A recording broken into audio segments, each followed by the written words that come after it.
जय श्री कृष्ण। युधिष्ठिर ने पूछा, भगवन, फाल्गुन शुक्ल पक्ष की अमल की एकादशी का महात्म्य मैंने सुना। अब चैत्र कृष्ण पक्ष की एकादशी का क्या नाम है, यह बताने की कृपा कीजिए।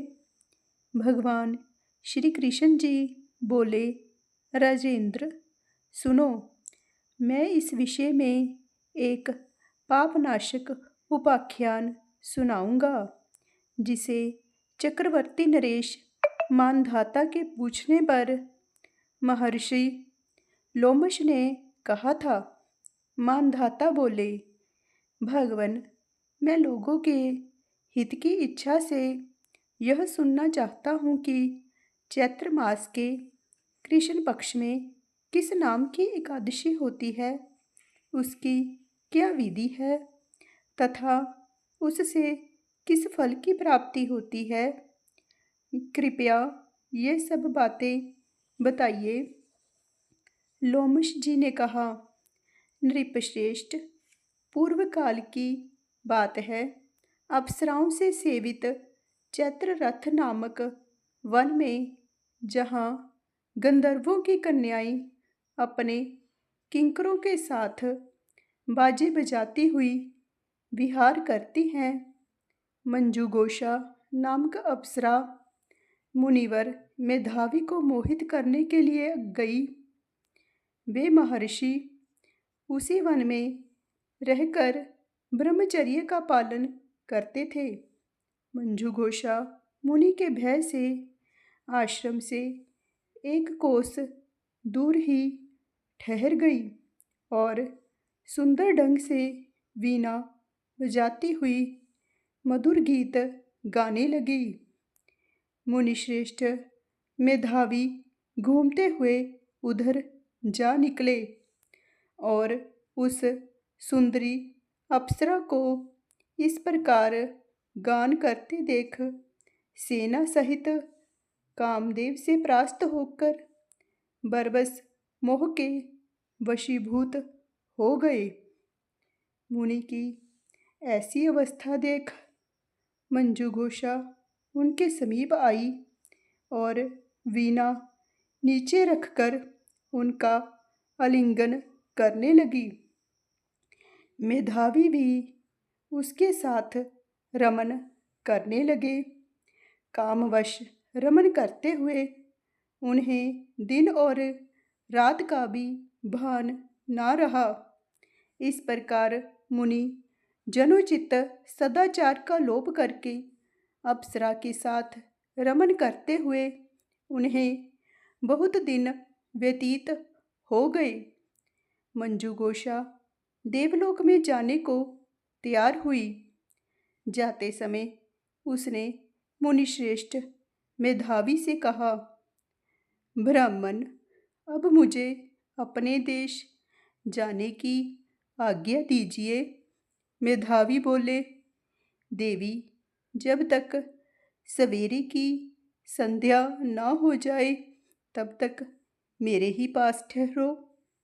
अप्सरा ने कहा, विप्रवर, अब तक ना जाने कितनी संध्या चली गई।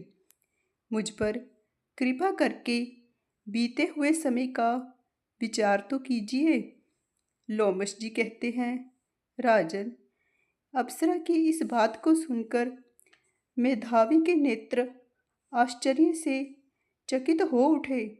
उस समय उन्होंने बीते हुए समय का हिसाब लगाया तो मालूम हुआ कि उसके साथ रहते हुए 57 वर्ष व्यतीत हो गए। उसे अपनी तपस्या का विनाश करने वाली जानकर मुनि को उस पर बड़ा क्रोध हुआ। उन्होंने शाप देते हुए कहा, पापिनी, तू पिशाची हो जा।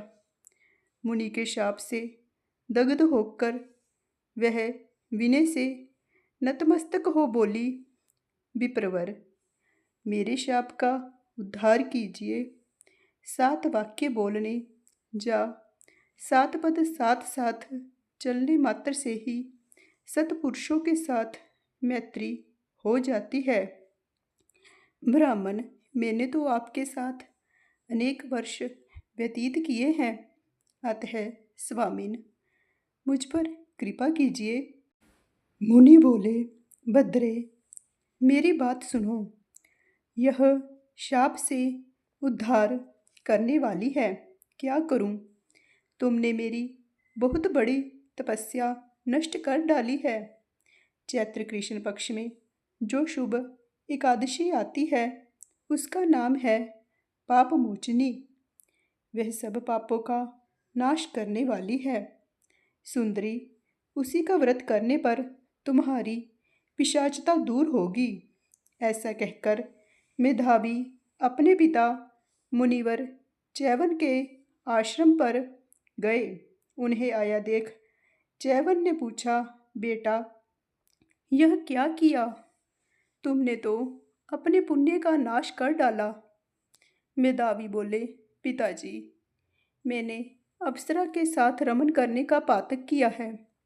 कोई ऐसा प्रायश्चित बताइए जिससे पाप का नाश हो जाए।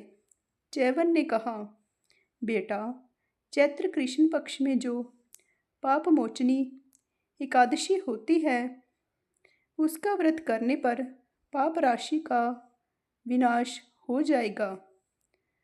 पिता का यह कथन सुनकर मेधावी ने उस व्रत का अनुष्ठान किया। इससे उनका पाप नष्ट हो गया और वे पुनः तपस्या से परिपूर्ण हो गए। इसी प्रकार मंजू घोषा ने भी इस उत्तम व्रत का पालन किया।